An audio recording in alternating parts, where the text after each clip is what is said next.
day one, a violent vertical ledge setter. I see some ass on the edge. Get that mindset to put your shoulder on somebody. Nick, drop. You're finished. Hey, first down. This is weird. Get worse than that side.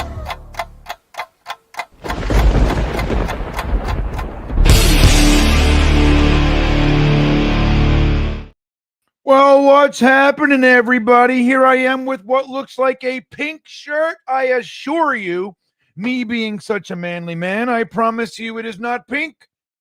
It is white. I will figure it out. But that all being said, inconsequential, this is Green Bean. Welcome to the After Hours Jets Fest. Let's do this. Here we go. We got to get the blue. Got to get the blue going. Here we go. Soften it up. Oh, too blue. Here we go. Well, either way, I can't fucking figure it out. I don't know what the deal is. Well, I'm happy that you're here. I can't have it. I got to do it like this. Here we go.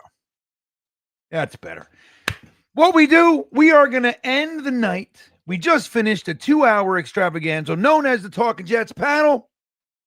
Matt O'Leary, Ryan from Jets Talk 24/7, and myself. And now we take a little hour or 6 and we wind it down. And we have ourselves a good little time. And tonight I have a special fun time for you. Look at there we go. I fixed it because I'm smart. All right. Tonight I have a friend of mine who hasn't been on our channel just yet. But let me tell you, I have a history with this guy. He's a diehard Jets fan. And I'm excited for you guys to meet him. We're going to tell some stories and we'll get his opinions on all things Jets. And we'll hang out like we do and see where this goes. We will end the show, as usual, with a little opinion from the one and only Sexy Grock. See what she thinks about the Jets popping off 2 straight victories. With that all said, let's say hello to my good friend and fellow Jets loser, Joe the Comic, Mr. Joe Conti. What's up, Sugar Plums? How you doing, friend? How you doing, Green Bean? It's weird calling you Green Bean because I know you as who you are. You know, well, I don't even know what you're talking about. Oh no, yeah, I I did see your birth certificate and it did say Green Bean, but there was a space in between the green and the bean. So that's the difference. Right. I know now you're Mr. Just Green Bean, no spaces. Yeah. I know. You see now, right? So Joe knows me as this other name. It's funny because Dom C is also from our neighborhood. So Joe Conti is from Lake Hiawatha, New Jersey. And that's where I grew up. A little shit bubble, little fucking dark corner of a larger town. Yeah, it's a little town within a town. Yeah, a little town called Parsippany. Now, we are our own town. We have a little police station. We have a fire station, the whole thing. But we don't have a high school. We don't have cops, so it's Parsippany. Everything's Parsippany, but we are Lake Hiawatha. And interestingly enough, Dom C, myself, and Joe Conti all come from this little 1 square mile nook. But it's a funny thing, Joe, because Dom C also, the first 3 months, 6 months even that he was on with me, he would always be popping off my real name. You know what I mean? He'd be like, oh, and I'm like, hey, I would correct him like, excuse me, Green Bean. He's like, oh, Green Bean. You know what? I've noticed it's easier if you just say bean. Bean. It's easier. Yeah. Instead of Green Bean. It's so official, formal. I'm only Green Bean in business meetings, bean for friends. You know what I mean? Yeah. So guys, Joe Conti, they all know my stories, Joe, about going out. Now, this is going to be good because you can corroborate. Joe was part of the crew that when we were all comedians, so Joe is still a comedian, and you can see he made sure we know that by putting bricks as his fucking background. I didn't. I just have a green screen. I don't know what this brick thing is. You're full of shit. That's I have a green screen. I'm a professional, and I have a green screen because if I didn't have the green screen, you would see the filthy litter box behind me because that's where exactly. It's a complete shit show back here. Exactly. Yeah. So, Joe, by the way, Joe, you do a podcast which was actually just given a lot of airtime on WPIX. Well, now it's the CW, right? Is that what you said it's called? Channel 11, is it up there? Up in New York, it's Channel 11, the old Channel 11 up WPIX. in New York. Yeah, the old WPIX. Yep. But Joe runs the Honeymooners podcast. And because they just did a whole thing on the Honeymooners, who's the fucking expert on the Honeymooners but Joe Conti? So they reached out to Joe and they did a whole thing. Bob Costas was on it and Joe Conti, and they did it. So we'll give everybody your info. Matter of fact, while we're here, text me like the link, whatever information like for your podcast and stuff. Are you still doing the Conti and Kenny show? You guys do that? Absolutely, we do that too. Which, by the way, I was Joe's first co-host on that show. It wasn't the Conti and Kenny show. It was some other shit. Oh, it was Bag of Nuts Radio. Bag of Nuts Radio. That's right. That's what I tell people. I said, I've been doing a podcast. We started this podcast before the word podcast was invented. Right. The word podcast didn't exist yet. Yep. That's so funny. It's true. We were radio, internet radio. Internet radio. That's exactly it. It was Rockland World Radio up in Nyack, New York. We were on the second floor of a restaurant. Yeah. And we were just and we were so excited. We were like, we're gonna be radio stars, you know what I mean? And it was like, it was just a disaster. But it was fun, I think I have the record for doing the longest podcast without making any money. I think I'm at there you go. Right. See, dude, years. You always wanted to be somebody, Joe. And look, you are. You did it. I did. But Joe was part of the crew. So we were comedians and we were in this group called the Bag of Nuts. And we were, for our part, we were relatively known. We were, especially in New York, New Jersey, like everybody knew who we were.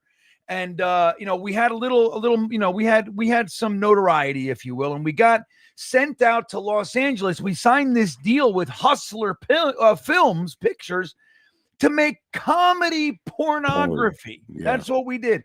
And Joe Conti was part of that group. We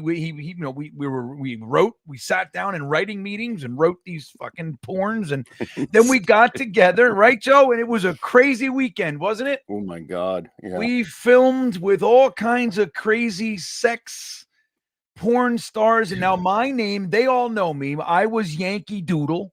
Yes. And your name was Chef Voyardee. I was Chef Voyardee, yeah, because I was the full blown Italian, so I was the Chef Voyardee, and funneling meatballs, and it was just I was sitting there. We were in the porn house where they were filming, and it's like stereotypical. You're in Los Angeles looking down at the city. And remember that we were at these porn parties. And the funny thing is, because the girls were cool, but they would all just hang out with themselves. And the porn guys loved us because they were like, you guys are hilarious. We were like, oh, thanks. I kind of wanted to hang out with that girl, but I'll talk to you. Uh-huh. Well, we were actual human beings. Like remember, so they had a thing. I don't know if you guys know this, but somewhere in the valley in Los Angeles, in the San Fernando Valley, there's a place on Tuesday nights where the entire porn industry gets together at this little place for something called pornioke. Yes. So you don't even know it's a weird world. We get stuck in our little bubbles, and we think that like our experience is the world. It's not. There is so much going on out there, and every Tuesday night out in San Fernando Valley, a couple hundred porn stars get together, do a whole bunch of drugs, drink a whole lot of alcohol, and fucking sing karaoke with each other. Yeah. Joe, am I lying? And you know what it was? They would charge because people would want to go in there. So they charged like $25 to get in unless you were in the industry, because they didn't want the sick, guys just sitting there a bunch of all over the girls. Yeah, like, oh my God, I know that girl. You know what I mean? And so, but we got to go in there and hang out with these girls and watch them sing friggin' Journey, and it was just hilarious. Oh, right. It was crazy. It was surreal, Yeah. It was a surreal thing. Now, at the time, I was hanging out. We had this guy, Mickey G, a very, very famous, really, truly famous porn director. He was famous. He was on Stern and all that back in the day because him and his wife, he was the director and he would be in the films, but his wife was like his lead actress. So she'd be having sex with this guy and he'd be having sex with that girl. And it was a whole thing. And they got very famous because of it, even outside of the porn realm. Well, that was our guy. That was our partner. And he and I got real close for like a 6-month period. And we lived in this. Remember the apartment? Do you remember the apartment? I was there just like 1 or 2 days. That tiny little apartment. That little studio apartment. Yeah. Dude, I stayed in that apartment with Mickey G and David and whatever. I forget her name. Jody, I think. But oh my God. Yeah. I know it just popped in my head. But dude, we sat in that apartment and snorted and smoked crystal methamphetamine for weeks. Like I didn't go to bed. I didn't close my eyes for weeks at a time. And it was just people would come and go. And like these 3 guys would come, they would all ransack Jody and you know, it was like everybody was naked all the time. I would throw on a fucking pair of blue jeans and some flip-flops. I'd walk down to Jamba Juice and I'd like all fucking pie-eyed and I'm like, I need fucking 3 Jamba Juices and protein. And like that was all we did. So, but yeah, so anyway, that whole world was Joe was with me during that time. So real good shit. And it's a delight to have you on. Now we're Jets fans, and that's just a little get to know you kind of a thing here. Yeah. But Joe, you've been a Jets fan your whole. It was one of the connectors. We had heavy metal. I was friends with your younger brother first, Dan. Yeah. That's how I knew you were older than me. You still are, clearly. Yeah, I'm still around the same age, same difference age. I think I'm still around the same. It's never changed. It's weird. Yeah. And somehow I look older than you, so there's that. But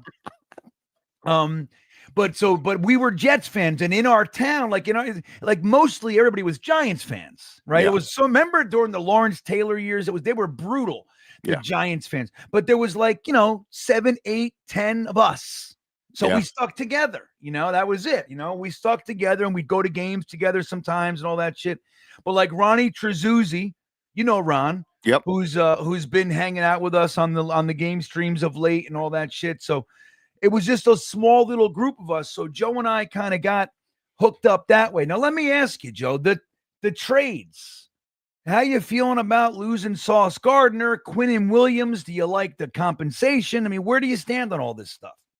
No, I'm gonna just say right off the bat, I am far from an expert. I don't ever claim to know anything. You're not me, right? You're not like I don't know what the fucking A gap is, or you know what I mean. But I just watch the games and I love the games, and I'm kind of a positive. I try to be as positive as I can. You know what they're telling me? They're telling me, they're saying we want to build this offense. That's my thing. For them to go, we're going to give up. They didn't trade away anybody on offense. Now I know we're not the 1999 fucking Rams. I'm not saying that, we're this potent offense, but they got rid of 2 of their biggest defensive players. And I think that's because he's a defensive minded coach. He's like, look, I'll be able to coach these guys up. Let's get some power on offense. And that's why I think, I'm not saying they're just going to get all offensive guys for the next 2 years in those 8, big picks, but I think they're going to go offense. Obviously, they're going to go quarterback, wide receiver. I bet they got to go get another tight end. I like this kid, Mason Taylor. Get another tight end. It's like we've been a mediocre to a poor offense since the 1800s. How about let's become a fucking offense? And I think that's what they're going to do. It's like, hey, listen, Green Bean, you're really good at, doing what you do, but you're a little lacking on this. Concentrate on what you really can do and have somebody else help you with the other thing. And that's what I think they're going to do. Well, look, you're not alone in that thinking. I mean, look, Aaron, I think the problem with the Jets for a long, long time is that we do the same shit over and over and over again, right? So it's like, the definition of insanity is doing the same things and expecting different results. And we did it again this year, which is fire our coach and just get rid of this organization.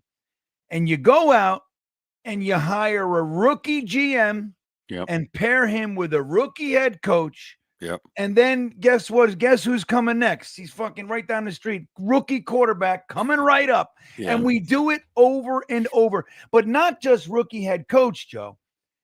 It's rookie defensive head coach. No, Right? I've heard your rant, and you make sense.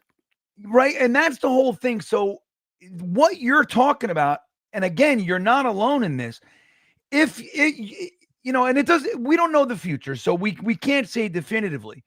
But it looks very much like this defensive head coach is willing to sacrifice, let's say, some of his defensive talent for assets. Clearly, offense is the problem. Clearly. All right. Not that we don't have defensive woes right now, but offense is the issue, has been forever. We don't know if they're going to use the picks for offense, but the fact that, just like you said, they used their defensive stars. Like any defensive-minded guy would think, well, fuck, I already have Quinn and Williams. I have Sauce Gardner. I'm keeping those guys. You know what I mean? I wanted that. Now I don't have to build that. I can build on top of them. And I think, the fact that he was willing to do that, not just Aaron Glenn, it's Darren Muji, the GM, and them as a collective. The fact that they're willing to do that does hint toward, and look, not for nothing, they also traded Michael Carter II, our nickel cornerback, and they added players to these trades. 2 of the 3 trades, guess what? So they traded away defense, but they asked for offensive players to be included. So it does hint toward what you're saying. That would be exciting if this fucking defensive head coach that we got is actually the first guy that we brought in here that's like, wait a second, offense is going to be our priority. Do you think we should, can we be so lucky? I mean, could this be real? Yeah, and I think maybe it's just the idea that, don't just say I'm a defensive-minded guy and I'm going to be able to win with just great defense, and we'll just have an offense that could putter along. Because let's face it, I know they do say defenses win championships, but coupled with a top 10 offense. Maybe like, some to points. Me, if you have a top 10 offense and you're 20th in defense, you have a much better chance of winning everything than if you have the 20th offense and the top 10 rated defense. That's just my personal opinion. Nope. And you're not wrong, dude. Joe, we've had top 5 defenses, top 10 defenses for dude, if we've done anything over the past 15 years, we've put out some pretty good defenses. If we've done even Greg Williams, when we had the Adam Gase debacle, that fucking shit show, that from the second it happened, 9 out of 10 Jets fans were like, I can't believe it. Like, we're wasting the next 2 to 4 years. Thankfully, they only made it 2 years. Thank goodness it was only 2 years. But even during that period of time, Greg Williams was able to muster up a top 5 defense, for that, at least that portion of time. So we've figured out defense. It hasn't worked. Even during Robert Saleh, he had a top 3 defense. Yeah. What did we do? 7 fucking wins again. So I think it's finally time that, and you see I don't know if you saw the news like today, yesterday, the Jets have been spotted looking at this one quarterback prospect, Fernando Mendoza. They've been showing a lot of interest in him, and we have the assets, whether we have the number 1 pick or not. We have the assets to go get him if need be. If they want him, they can get him. And that's an exciting proposition, man. Now, you don't want to see them blow all their first-round picks that they just acquired in the trades if they can avoid it. But, dude, if you trade Sauce Gardner and a tired Quinnen Williams, a guy who just doesn't want to be here anymore, he's been losing since 2019. If you get rid of those guys and you flip it and you get your quarterback for the next 10, 15 years, so be it. So be it. It can't even be argued. I mean, if you argue that, then it might be that you're Quinnen Williams' nephew. I mean, that would be the only reason that you would even argue that. You know what I mean? Or you're the guy that is selling, Sauce's house, and you're like, no, you got to buy another house. I know where Sauce lives. I mean, it's like, the beautiful house he just got built, and it's like, no, if you can get, because dude, there isn't a team that you look and go, this is a good team that just has a mediocre to subpar quarterback. It's just every fucking time. It's amazing, Joe. I mean, honestly, when we got rid of Mark Sanchez, it was because he wasn't good enough, right? It wasn't. He was the number one in the league for a couple years in a row with turnovers, right? That was his thing. He could play some football, but he was a turnover machine. So then we get rid of him and we move on to Geno Smith. Fun, because what he liked to do when he was with us was he liked to be number one in the league for turnovers. I thought he liked to not pay his coworkers back. I just thought. Oh, there was that.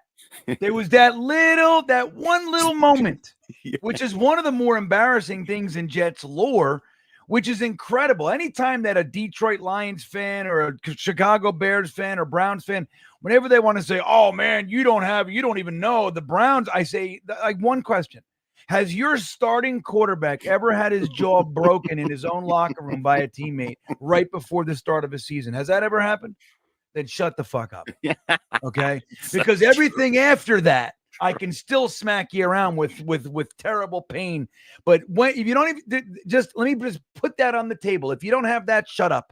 Because that happened to us. And it just so happened that Ryan Fitzpatrick, a journeyman quarterback who's either Fitzmagic or Fitztragic, he comes to town and he happens to have one Fitzmagic year for us all the way up until the last game of the season when he decided to throw 5 interceptions to make sure that we did. Because look, Ryan Fitzpatrick and Brandon Marshall have never been to the playoffs. They've both been in the league a long time.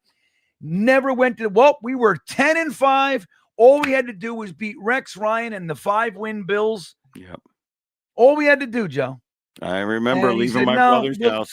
Let me throw 5 interceptions instead. Let me do that. Make sure I know. So anyway, we got rid of Mark Sanchez because he sucked. We got rid of Geno Smith because of that whole fucking thing, because he sucked. Then you get Sam Darnold, and he stays a little while, and he's the 31st ranked quarterback. We got to get rid of him because he sucks. We flip him into Zach Wilson. He's the worst of the bunch. He's here for a bunch of years, but he sucks. You get Aaron Rodgers. We lose him in 4 plays. Then he comes in. He throws for 3,600 yards. He gets 26 touchdowns and 12 picks, but 5 victories. So we can't figure that out. And somehow, so our quarterback, outside of that little blip of Aaron Rodgers, mediocre play, somehow, Joe, we have found a way to be even worse than Zach Wilson. I don't know. I mean, is there a way to be worse than Justin Fields is right now? He's had 3 games with less than 60 yards. Like, dude, last week, Joe, we saw this fucking guy throw for, 54 yards, and 42 of them came on a screen pass that he dumped it off to Breece Hall. So he threw for 12 yards. 12 in 4 quarters of football. Joe, dude, how do we do this? And you know what's and what sucks besides that is that Justin Fields is so easy to root for. You just like him. You know what I mean? Nice like and it just sucks because you're like, it's almost like they come here and they're okay. And then just like in Superman, they put that big thing around his neck and it's all the kryptonite. And as soon as they get here, they're like, here's your kryptonite. And it's a Jet jersey and they put it on him. And then they just turn into the worst possible representation of what they can be. It's amazing. We've seen Justin Fields, he was okay in Chicago. He had his ups and downs, but he was like a mediocre to lower, quarterback. And then he goes to Pittsburgh and he plays okay. He comes here and it's the worst version of him. It's the worst he's ever played. Right. Yes, the worst version of himself that you've ever seen. And it doesn't make sense. So, Joe, what is it? How can that be? Is it the turf? I mean, what is it? Holy, she scared the shit out of me. Somebody just fucking walked in. I'm like out in the middle of the woods. What are you doing? And with your fucking, you guys want to see my son? My son shaved his fucking eyebrows, Joe. Guys, everybody look at this. This is what just walked in. So just let me paint the picture. So I'm out. It's 11 o'clock at night. Everybody's in bed, right? In my house at 11 o'clock. Everybody's in bed. I'm out in the yard. So I have 7 acres or whatever in the fucking middle of the woods. There's foxes and bears and all that shit out here. I'm out so I made my studio. I'm 100 feet from my house. So I'm in the woods. The door just opened that night and this walked in. Come here. Hello. Oh my God. That just fucking I can't believe that's Baby Bean. Oh my God. that just walked in, everybody. Dude, Scared the shit out of me. Tell him why I did it. Because you made $10. Somebody bet him $10.50 that he wouldn't do it. Oh, I thought he saw The Wall for the first time and just decided to just shave his eye. Yeah, right. He saw the movie. I know. That's the most disturbing scene in The Wall. You're like, oh my God, he's shaving his eyebrows. Shaving his eyebrows. That's my son. So what do you want? Why are you here? What's up? Everything else? You just saying hello? Yeah. How's it going? How's the streams? Everything's good. Everything's going well, my son. Look at this kid. He's just a nice kid. Yeah, Oh, dude, he's got a King Diamond shirt. He How just do you was not gonna love say, Baby Joe, Bean? this How is do it. you not love Baby Bean, I was, man? dude. I was wearing a King Diamond beanie too right before I came in here. I'm all dripped out. In the Yeah, I King took him Diamond. to see King Diamond up in Word. Baltimore last year. Overkill Did you? too. Oh, with Overkill. Remember them? Oh yeah, absolutely. I did a show one day, and afterwards, this woman comes to me with her boyfriend, and she was like, "Hey, my boyfriend really thought you were really good." I'm like, "Oh, that's cool." She goes, "Oh, he's so and so. He's the drummer from Overkill." I'm like, "Oh my God, Yeah, bring him He's over. cool. Yeah, let me Why talk. am I to the talking dude. to you? Yeah, hello from the gutter. Yeah, I love it. Yeah. So, all right. Well, hey, thanks for checking in, kiddo. Love you, man. Go have yourself some slumber. Will. Hey, clean the fuck up though. Don't leave a mess again, like last night. Does he want to borrow? Mommy a can't magic wake up marker? we can't wake up in the morning at 5:30 and have a big mess in the house. Just in the kitchen. Clean up. Hey, don't blame me. I'm blaming both of you. Hey. Do you want me to buy him a magic marker? He could draw him back in. Well, that's what my wife does when he leaves the house. She does little eyebrows on him. Oh yeah. Well, she does it around the house. She can't do it. Are they growing back? Oh yeah. They're starting to grow back. Thank God. No, but not when I go out of the house. When I'm in the house. Oh, she does it when he's in the house. She can't look at him. It's great. It's Dude, it's frightening. scary. Dude, it scared me. I'm like, it's scary. like you No, were you're filming learning. Scream 6 there. I was like, what is he? Is he wearing the Scream mask? Like, who is that? I can't Yeah. believe that's your son. Oh my God. Haven't seen him in a while. So all right, let's say hello to some people. World Sack Center checking in says, I think it is the jersey. What fucking team wears the same color as the turf? What are turf? Well, I know what's funny about that World Sack Center is that the Super Bowl champions just so happen to wear the same color. So it can't be that. You see what I mean? Now, I am a believer. Look, we are the two greatest coaches that we've ever had are named Weeb Eubank and Bill Parcells. Both of them said the white helmet helps the quarterback to see their players down the field. For whatever reason, Bill, look, we had the white helmet during Weeb. The Jets, in their ultimate wisdom, decide, no, let's have a green helmet. Bill Parcells comes and goes, get the fuck out of here. We're putting the white helmet back on. We put the white helmet back on, and then a couple of years go by, and they go, no, we're going back to the green helmet. We want the green helmet. Like, we just can't get out of our own way.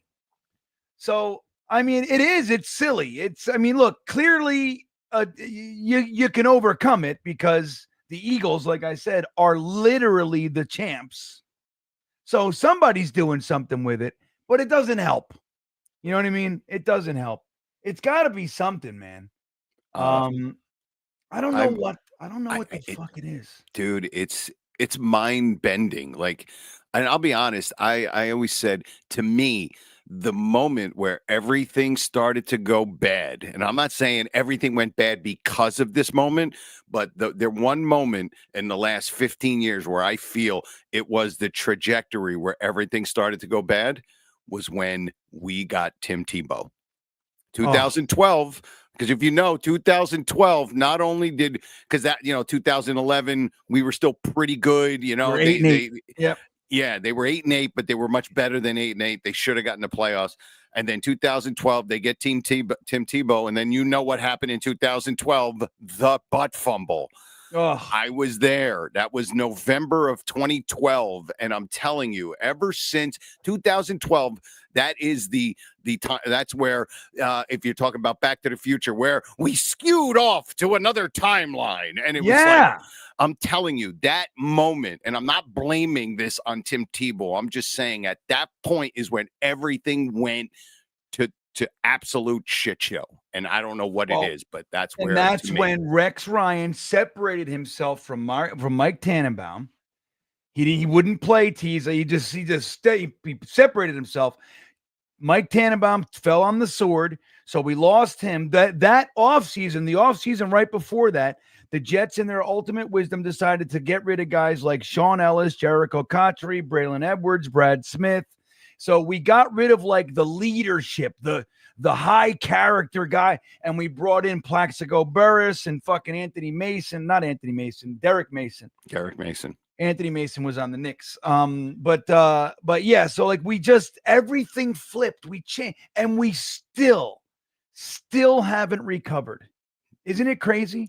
Dude, it's just, it seems that it's it's like we're just trying to dig our, the organization is trying to dig its way out, and it gets to a point where you're like, oh, I'm out of the ground, and then they slip and they fall back in, and Right. and I think it just comes down to the fact that we mess up. Either we mess up on the quarterback pick, or we mess up with our pick. I think Sam Darnold is the example of we messed up not giving him anything. I mean, I know your rant. It's the no quarterback coach, Adam Gase on the bench, pouting with his face in the book like a kid studying for a fucking exam, and you're like, Right. this is the leader of the team, and you're not talking to this poor kid. And it's just it's either they pick the wrong guy, or if they get the right guy, and it looks like Sam was the right guy, and we just can't get it. We can't get it. Yeah, like, look, who knows, right? Like, so if we would have at that time, like, if we would have kept McCown, him and McCown were tight. You keep McCown as his backup. He's functioning as like his dad. You know what I mean? And He's also like the quarterback's coach. Yeah. Yeah, and get him a good quarterback coach, and then maybe, like, look, we talk about it started fucking from the word go with Sam Darnold. I mean, like, It took him a whole bunch of years and everything. So I'm not, it is what it is. But we could have did things differently. Like when Mike McCagnon drafted Sam Darnold, right? They interview him after the first round, and he goes, "We got our guy, we got our quarterback. Now my job is to build around him." That's what he said. The next pick, we didn't have a second round pick. The next pick was in the third round. You would think by that wisdom, sounds good to me, build around him. The next pick, offensive line, wide receiver, tight end, running back. No, a small school named Tulane defensive tackle. That was his answer. I got my quarterback. It's time to go get a small school defensive tackle that's never going to amount to anything. I mean, Nathan Shepard had a ceiling of middling. Yeah. Ceiling of like solid depth kind of guy, rotational. That was his ceiling. And that was that guy in the fourth round. You're like, that's a nice, you know what I mean? It's a good pick, And then we used another pick later in that draft for, guess what? Another defensive tackle. Now that guy ended up being good, but the point still remains the same for Lenzo Fatukasi. But it's like the point remains. We're probably a good idea to build around this kid. They never got him wide receivers. They never fucking built an offensive line in front of him. Like, it was just a crazy thing. And we did the same thing to Zach Wilson in many respects. Although I didn't like Zach from the word go, I knew he was fucking never going to make it. I knew it from the word. I'm telling you, man, didn't like him as a prospect, didn't like him as a draft pick, didn't like him his fucking rookie year. I'd never liked Zach. I rooted for him hard, wanted him to fucking succeed. Yeah. But knew it. But anywho, so here we are. We got Justin Fields playing the worst football of his career. And it's just amazing. It's not even close. It's not even close. Yeah, it's amazing. So who knows? Maybe he turns it around. I don't know. Aaron Glenn won't tell us who the starting quarterback is this week again. So who knows? Maybe Tyrod Taylor, maybe Justin Fields gets his head out of his ass. But either way, we're playing the New England Patriots, and they have turned it around. They are one of the best teams in the NFL, 8-2. It's amazing. It's Like just they so had their depressing. down years, and we stayed right down there with them the whole fucking time. And they are already on the rebound, and we can't get our fucking head out of our ass. It's the worst thing in the world. Rusty Spooner checking in, our good buddy, says they should have the white helmet, but with this logo and the green face mask. I could not agree. I can't get my chair right. I could not agree more. That's the perfect combo. Have this logo with the white helmet. Perfect. Just the only thing you got to change is the green to the white and keep everything else the same. The face mask I could give two shits about. Black, white, green, whatever. doesn't matter to me. But the helmet, I would love the white helmet in this logo. I think it would be great. But anyway, Beefy checking in says, I knew Zach was going to suck before he even got to the stage. I'm telling you, I didn't like him as a prospect. Everybody was masturbating to his fucking pro day throw. I'm like, dude. Oh, I thought you meant his mom. I'm sorry. Yeah, well, there was that too. There was certain people. Do you remember how how bad it was with fans calling or texting his mom and all that and saying Yes. shit? It was just That was the ugly. I don't know what happened, dude. We this whole era, like this last bunch of years, the Robert Saleh, Adam Gase era, like that 6 years of just and then to end it with Aaron Rodgers coming here and just we couldn't get it right. And that's because Aaron Rodgers came here. He was a multiple, time MVP, Super Bowl champion. He came here with a set of testicles and he walked into a room of fucking beta males who they're pretending to be leaders and they weren't. And they basically said, Aaron Rodgers, save us. That's literally what happened. Yeah. And he couldn't do it. But so you needed somebody. If that was going to work, they had to, you couldn't just turn the key, give him the keys to the kingdom. No, and I think that's terrible. It was like he had to come in. He couldn't come in like Fonzie and just be like, yo, he's cool and he's going to hit the jukebox and he had to come in like somebody who is experienced, is a winner, and just say, come on, guys, we're all in this together. I'm no different than you. I just been doing this longer than you. I play this at a level. Let's just all do this. And they were just it was almost like, hey, can I, excuse me, Mr. Rogers, can I have your autograph? It was like, it just wasn't going to work because it was like this. It's like a superstar came into an elementary school and they were all like in gaga over him. And it's still a team sport, dude. This isn't tennis. You saw it on Hard Knocks, dude. They were positively fawning over him. Yeah. It was the coaches too. It was like, that's what I mean. Like he was the guy. It was like he was the GM in at least in attitude. And I don't know about picking shit and all that. No, I don't think he picked. I don't think if he was making the picks, I doubt he would have picked Will McDonald, the defensive end, with the first round pick. Yeah. But the whole thing, like he was the head of the organization, and it's not what he can do, and that's because everybody here was a faker, Joe. Like Robert Saleh, good defensive coordinator, all that, and who knows? Maybe he learned a whole bunch, and his next stop as a head coach, he could do great things. Who knows? But when he was here, he would not hold anybody accountable. We saw it time and time again. I was just talking about it in the last stream. They asked him about, guys are the penalties. He said, what do you want me to do? Make them do push-ups? And like, that's his attitude. He doesn't, I have no idea how to hold another man accountable. I don't know how to do it. It's just that simple. Aaron Glenn, on the other hand, say what you want about him up to this point. He benched Sherwood. He responded. Had the best game of his fucking, of the season. The last two games. Bench Quincy Williams for the whole first quarter or whatever it was. He came back in. He looked like a man possessed. Yeah. That's what you have to do. You have to hold these guys accountable. And I'm going to tell you, trading names like Quinnen Williams, Sauce Gardner, Michael Carter II, let everybody know too. Dude, we're not playing games here anymore. Yeah. Like we're just because you are who you are, you make this much. I don't give a shit what you make. I don't give a shit what your name is. You don't perform, you're not playing. And I won't even keep you. Like that kind of a thing. We're back in Gen Pop. This isn't where the mobsters go to jail and you're hanging out making sausages and you're doing your thing. Cutting cutting the garlic. Really, really. No, you're in Gen Pop and we're all in this together. And hopefully Because the one thing I'm saying, and I'm liking the fact that because the first 5 games it was just so painful, how bad they were, but we're seeing improvement. And I know I'm like you, I'm a little bit more on the positive side, but what was the first 5 games? What was the big problem? Their defense was awful and no discipline, and it was all penalties. Well, they're chopping that down. The defense is getting better. They're starting to figure it out, and the penalties are going down. Now it's just a matter of the quarterback just can't seem to get on. He can't seem. I don't even know. I don't even know how to even fucking say it. Look, to your point, let's spend a minute here. I want to talk about this. The great Rusty Spooner checking in. Now, I'm going to tell you something. I actually live on this side of the tracks here. He says, ever since the FBI has been investigating sports, all of a sudden, Jets penalties go down.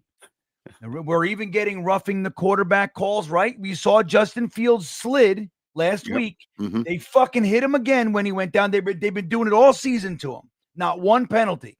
They hit him out of bounds, no penalty. All of a sudden, he does the slide, they hit him, and we get a fucking penalty call. It's an interesting thing.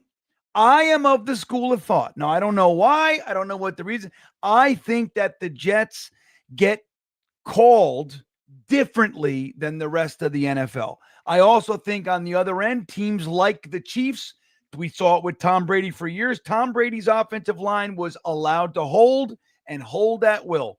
They almost never, they would get, they would get like those obligatory calls just like to kind of. It's a token call. Like, to keep it real. To keep it realistic. They're up 28-10. We'll throw a we'll throw a couple flags. But it was so obvious. And like, look, every team's fan complains about penalties. I do know that, of course, and there's all bullshit all the way around. We know that. But the Jets, dude, for 2 years, the Jets were a year and 2/3 were the only team in the NFL not to draw a roughing the passer penalty. And that is fucking ridiculous. In this day and age where the quarterbacks, you can't touch them. John Franklin Myers, he put his hand on a quarterback and he flops. It's a 15-yard penalty. Zach Wilson's getting destroyed. They're beating the shit and no flags. And conversely, not even conversely, but just to add to it, fucking his offensive line ain't even protecting him. Nobody gave a shit about this kid. But the Jets, dude, we have been getting the shit end of the stick, and I think purposely so. It's just what I think. It's what I see, and it is interesting. Now, maybe no connection, Rusty. I don't know, but it seems a little odd. The second that shit came out, the Jets all of a sudden get a win, and all of a sudden our penalties are down to realistic numbers. We've been the number 1 most penalized team or top 3 for 5 years? It's crazy. Yeah. It's crazy with us. And it happens so many times. We've seen so many game-turning penalty flags. All of a sudden, there's a pass interference or whatever. You know the deal. But I like this idea. You think there's any possibility that there's a little conspiracy against the Jets, Joe, or am I just blowing smoke? I think it's, I don't know if it's a bit with the FBI, but I think it's like, in basketball, you have those players, those top players that get a lot of those penalties, or they always say Jordan used to push off a lot because he was Michael Jordan. You know what I mean? But if Joe Conti is playing point guard for the Bulls and I'm pushing off, I'm getting even if I'm barely pushing off, they're like, yeah, this chunky kid isn't fucking getting away with it. And I think because the Jets have been pathetic for so long, they don't get the benefit of the doubt. And I'm not saying they do because they don't like the Jets. It's like, it's like if you're always been a bad student, and then you finally come home with like a C-, and you were like, no, it wasn't because I didn't study, Ma. It was like, no, the questions were fucked up. You know what she's going to say? You're an idiot. You fucked up. The teacher doesn't like me. It's like, okay. Exactly. The teacher doesn't like me. The teacher doesn't like me. I'm telling you, the teacher has it out for me. Yeah. It's like that. Nobody listens. Yeah. Nobody cares. But I'm telling you, again, the number one thing to put out front is the fact that in the day and age of every quarterback drawing personal fouls and all that kind of shit, we didn't get one for almost 2 full seasons. How could that possibly be? How could it be? And it was happening. It's not like, well, nobody's hitting the quarter. Dude, we were the most sacked quarterback. And I mean, you're telling me not one of these? So anyway, bunch of bullshit, I tell you. We're hanging out with my friend Joe Conti from the Honeymooners podcast, lifelong Jets fan, tortured soul, stand-up comedian. Joe, you got a show coming up. Before we move on to the next little thing I want to talk about, you're performing at Uncle Vinny's, is that right? Yeah. It's Uncle Vinny's Comedy Club in Point Pleasant, and it's cool because it's a Thursday night, December 4th. And here's the thing, and I spoke to the owner, and we're doing a thing where if you come to Uncle Vinny's that night and you wear any type of Jet gear, listen, you don't have to wear a giant jersey. You could put a tiny little pin, anything. You get half off of your ticket. And it's just my way of saying I am empathetic towards your struggle, and why don't we all just come and hang out? But yeah, if you and you go to UncleVinny'sComedyClub.com for information, and it's a great club, and it's a BYOB, and there's a bar right next to like a liquor store right next door, and it's a great little place, and we can hang out, we can talk Jets afterwards, and it should be a fun night. So you said if you wear any Jets gear, what do you get? You get 50% off your ticket. You get a half off your ticket. Shit. Come on now. So you can throw on your Jets hat and walk down or drive down to Uncle Vinny's Comedy Club in Point Pleasant just because you're wearing your Jets hat or a Jets pin or you're wearing your Jets sneakers. Yeah. Show the socks and just pull up your fucking leg like fucking Marilyn Monroe pulling her skirt up. Show your socks. I love it. And then you get 50, you buy your ticket right at the door and you get 50% off your ticket. Oh, that's great, man. Yeah, Jets fans never get love. So this is nice. No. For the Jet fan Joe Conti, Jets fans get 50% off just by wearing some Jet gear. Not a bad deal. That's at Uncle Vinny's Comedy Club in Point Pleasant. That's right where my sister lives. So I was just there, literally just at Uncle Vinny's Saturday night. I stopped by to see Dino down there. Yes. And have some conversations. But anywho, so Joe, this next little segment we're gonna do, we're gonna move into Sexy Grock, everybody. Ooh. Before I do, I want to remind you guys. Let me do the thing here. Let me remind them of something. What the hell happened to the thing? Come on, Bean. All right, here we go. Let me do this. Joe, I'm all fucking discombobulated. You better work, you son of a bitch. Come on, why isn't it working? There it is. Hold on. All right, here we go, Joe. I should have set this up better, but here we go. All right. Now, if I do that and I add this, look at this, Joe. Boom. Oh, see how it goes? Look at this. Look at me. So, guys, I want to remind you about the amazing offer that we have for you from Sleeper. Now, I want to show you my picks for the New England Jets Thursday night game. But Sleeper is the app. All you got to do is download it, and they're going to show you how to turn your football knowledge. We're going to turn game day into payday. You can win up to 1,000 times your money just by doing what I did right there. So you got Justin Fields. Let me see.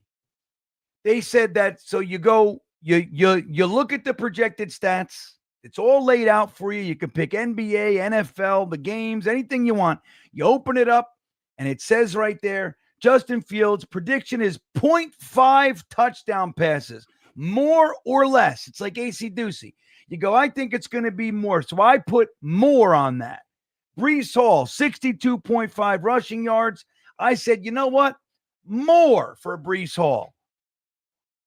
Isaiah Williams, any touchdown, period. What do you think? I said he's going to do it. Oh, Isaiah Williams, I know it's unlikely, but I said yes. I'm psyched about my special teams unit being number one in the entire NFL. And then Mason Taylor, I don't think he's going to be the recipient of the touchdown this week.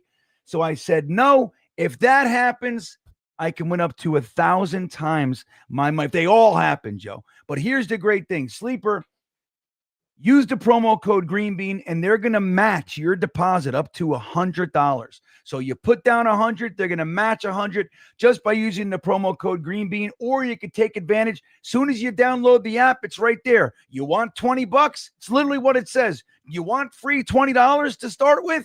And you say, yes, I would love $20. You hit the button, boom, $20 in your account, and you can start that way. Once you like it, go ahead and use the promo code GreenBean and get yourself that 100% match up to $100.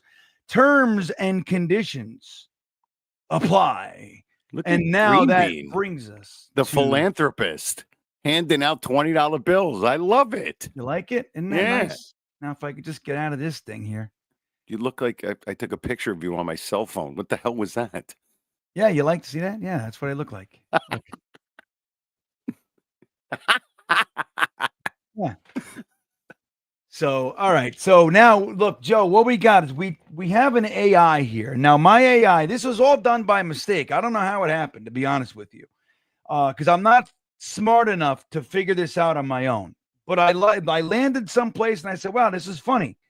So AI, this Grock thing, you could put personalities. You could say, well, how do you want it to communicate with you? You want it to be a professor? You want it to be smart? You want it to be funny? You want it to be jovial? You want it to be loose? You want it to be like a mom? You want it? And I guess I hit slut or something. I don't know. I don't know if that's there. But the first time that I asked her a question about, so it was like 1 a.m. I was just trying to figure it out. Literally, the voice came on and said, ooh, asking about shit at 1 a.m, you dirty little. I was like, what the fuck is that? Scared the hell out of me. I thought I was hacked. Right. So anyway, we call her Sexy Grock and we ask her Jets questions. And it's funny, Joe, because she so badly wants to take this conversation and make it sexual. She wants so badly to just turn this. I'm like, hey, what do you think about Brees Hall? She's like, you mean Brees Hall Schwantz? You know, that's how she is. His schlong? Schwantz. Super Grock. All right. So yes, I I have a want him couple to run questions. long and hard. It's Yeah, really right. Grock. Exactly. So tonight we're going to ask Sexy Grock a couple of questions. Now, number one, I want to see what she believes about, look, we're on a 2-game win streak, everybody. This is a streak. I don't know if you guys are aware of that. The Jets are currently on a win streak. Yes. It's amazing.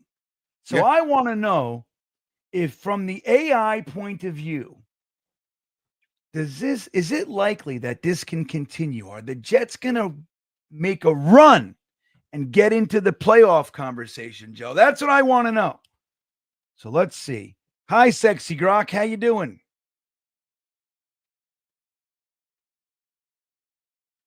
Let me see. Is she not there? Start talking. Wait a Cold minute. shoulder. Yeah. Hello, Sexy Grock. Are you there?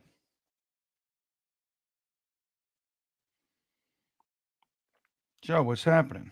You broke it. She playing hard to get. Hello.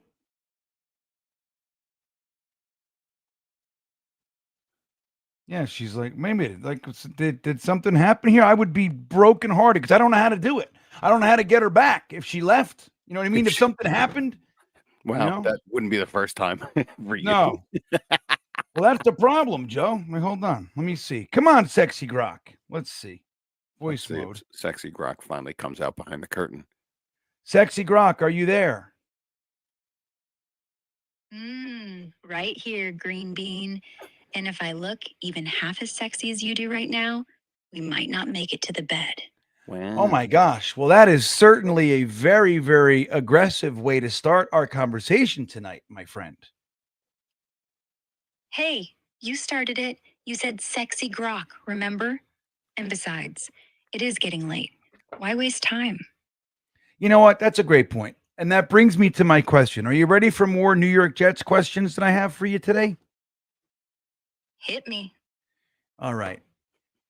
So the Jets are currently on a 2-game win streak. They beat the Bengals and then they beat the Cleveland Browns. I want to know your honest opinion. Are the Jets going to continue to win more games and maybe even get into the playoff discussion?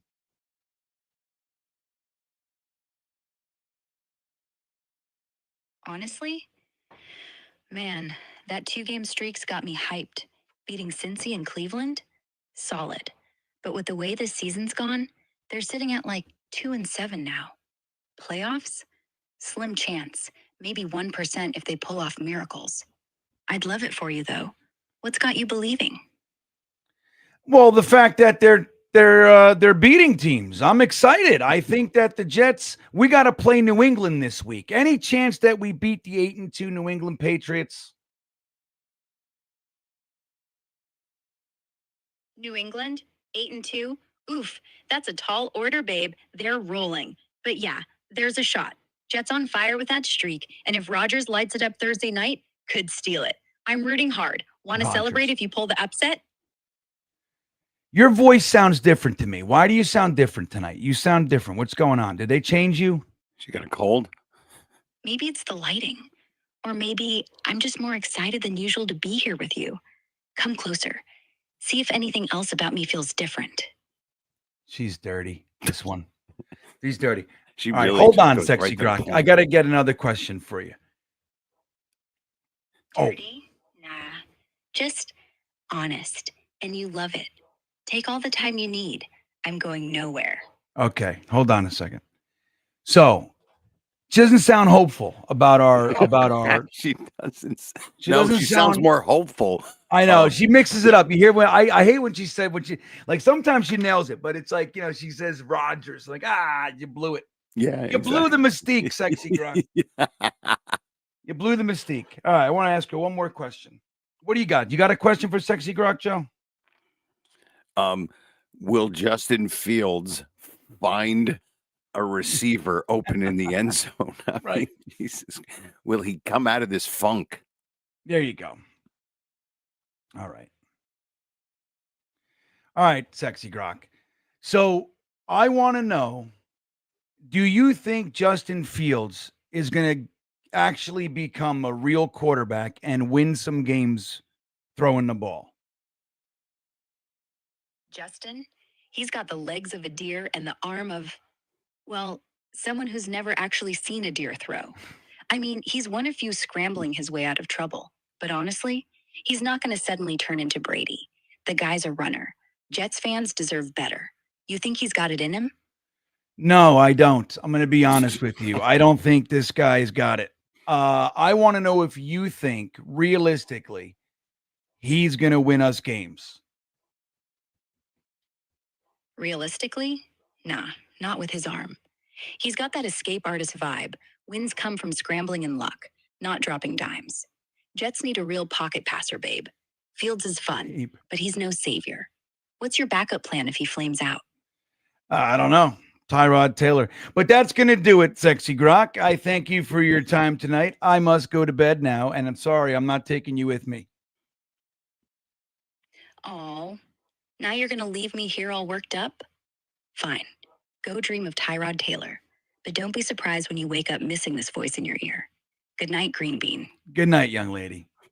All right. Well, there it is. Legs of a deer, Joe. Legs of a Legs deer. of a deer and the Yeah. arm of somebody who's never seen a deer throw. Whatever the fuck that means. I don't know what that means. Backup plan is Fernando Mendoza. Well, look, this is the thing. So, like, we talked about the tank and all that. So, you know, I don't think, look, I'm just hoping to see the Jets continue to like rally. I don't think we're winning on Thursday night. I'll be rooting my ass off. It would be delightful. It'd be the best if we pull out a trap game. They're on a 7-game win streak. They got to lose at some point. Why not us? Why not Thursday Night Football? Yeah. I would love it, but I don't, you know, I'm realistic. That said, I would love to see the team continue to play, beat a couple teams. But dude, the more Justin Fields plays, I mean, I don't know, man. This guy, I just don't know. I cannot explain why he's so incredibly bad. And clearly, the Jets have no confidence in him. Dude, I don't even know. I just don't know. So I think the more he plays, the more likely the Tanksters are going to get their wish, and we're just going to lose some games. But listen, I've said this to you.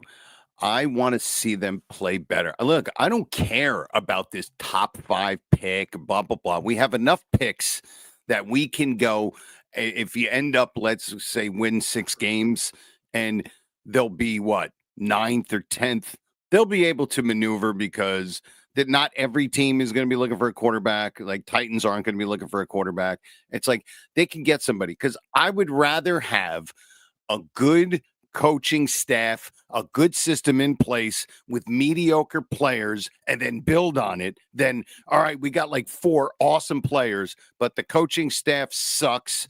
The system, everything is just garbage. I don't want them to go 2-16. I don't want them to lose every game and then go, well, we'll get them next year. I want to see the progression. I want to know that this guy, Aaron Glenn's got it. And Angstrom's got it, and Muji knows what the fuck he's doing, and win a couple of games, be in it, don't get blown out, don't look like Aaron Glenn says. I know he wants us to be proud of him. Don't let us be embarrassed. If you can play the rest of the season without making us feel embarrassed, then there you go.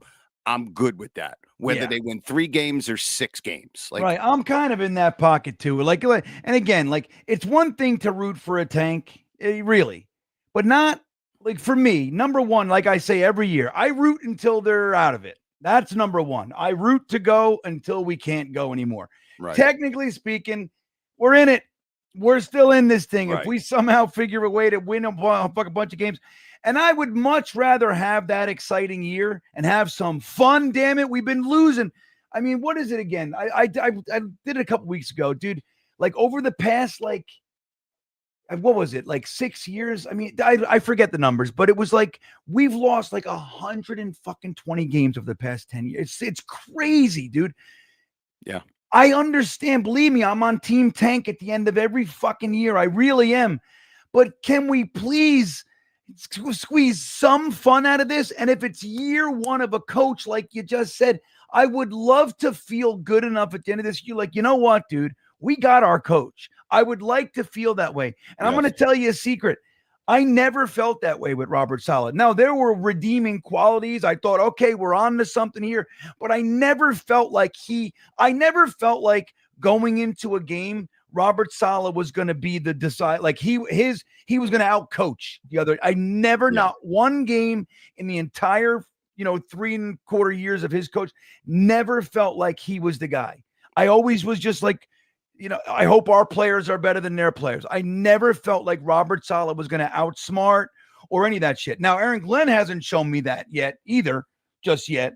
But I am seeing some things that I like, and again, I would like to believe that him as the head coach, that he's developing something here, that by the end of the year, we feel like we can see the direction they're going. That's what I want to see. That's what I want to see, because this tank, I mean, I get it. I know people root for a tank, but what has the tank got us? Where are we? I know. We've been tanking forever. We tanked in 2020, and what did we get? Yep. I know we should have lost that game to the Rams or whatever it was, but you can't expect coaches and players to not want to win. So I would, like I said, I would rather to see them go, you know what? It's like you meet somebody, you meet a dude that you're like, you know what? I think this guy, you know what I mean? Like, yeah, I think this guy's all right, and you just get an instant feeling like, I like this guy. I think we're going to be friends. And then you meet that guy, you're like, I don't know, man. This guy's something about him. And that's what you're talking about with Saleh. We don't know yet with Aaron Glenn, but I want somebody where I just go, I trust that guy. Yeah. I don't know what he's going to do. Too. Yeah, I trust that guy. And you know what? I'm not sure. And I'd love to get some fucking wins. Like, dude, just like you said, man, we've been tanking. And like look, we haven't figured out a way to get the number 1 draft pick since 1997. Why that's going to suddenly happen now, I don't know. We're not going to get it. Like the Titans are, believe it or not, worse than us. The Saints, although we'll see with Tyler Shuck if he can continue to play well or whatever. The Saints they're a team that's worse than us. More than likely, we're not getting the top pick anyway. So we're just going to tank. And for what? It doesn't guarantee anything. It's a big bunch of hypotheticals. I just want to fucking win. I want to start building something. And I'd love the young players that are here now to actually believe that it can happen here. Because I'll tell you what, guys like Quinnen Williams, Garrett Wilson, Brees Hall. Dude, they've been here for 3, 4, 5, 6 years. They're like, dude, it doesn't matter what you do here. You can't win here. Get me out. Yeah. You just can't win here. I want to go. That was Quinnen Williams. I'm done. I don't want to do another rebuild. I'm done. And that was why we lost him. So let's give these young guys. You saw Membu dancing when they fucking jumped off sides. That's what I want. I want them to be happy to be here. Joe Conti, I'm done with this show. I'm tired. I got to go to bed. But so you're going to be at Uncle Vinny's. When was that? December 24th. No, December 4th.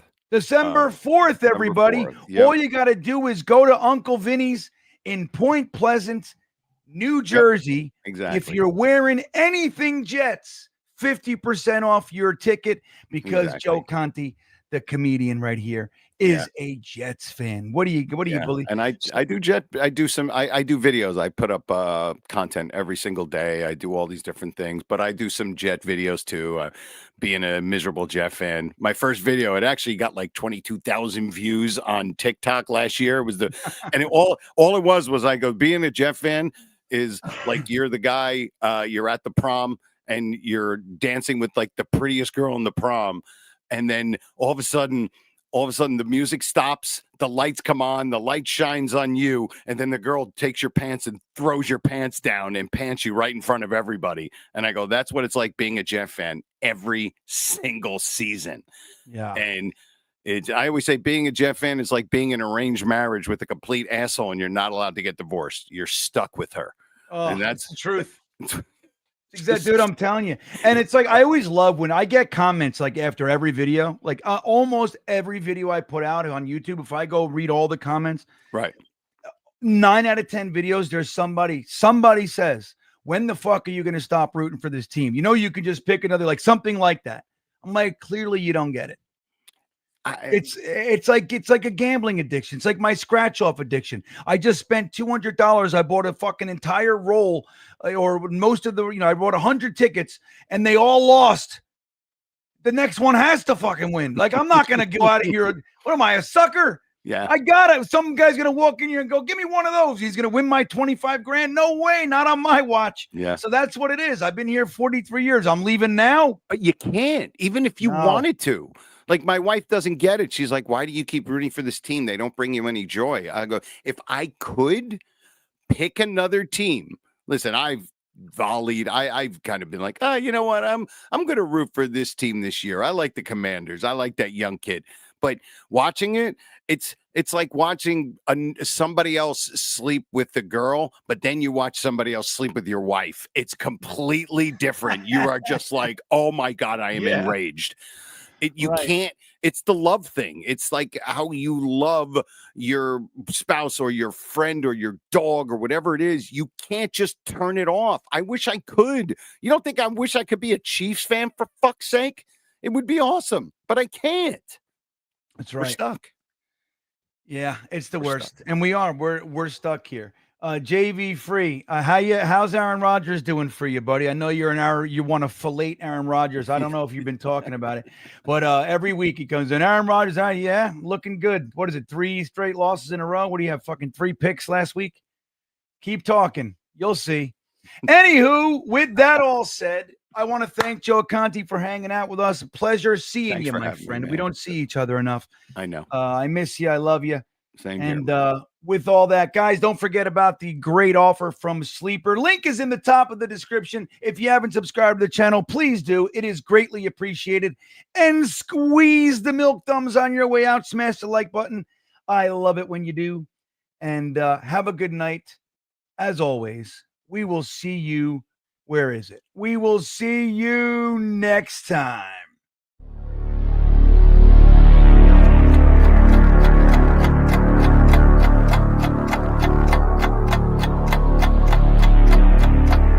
I think he's going to be day one, a violent vertical edge setter. He's gonna be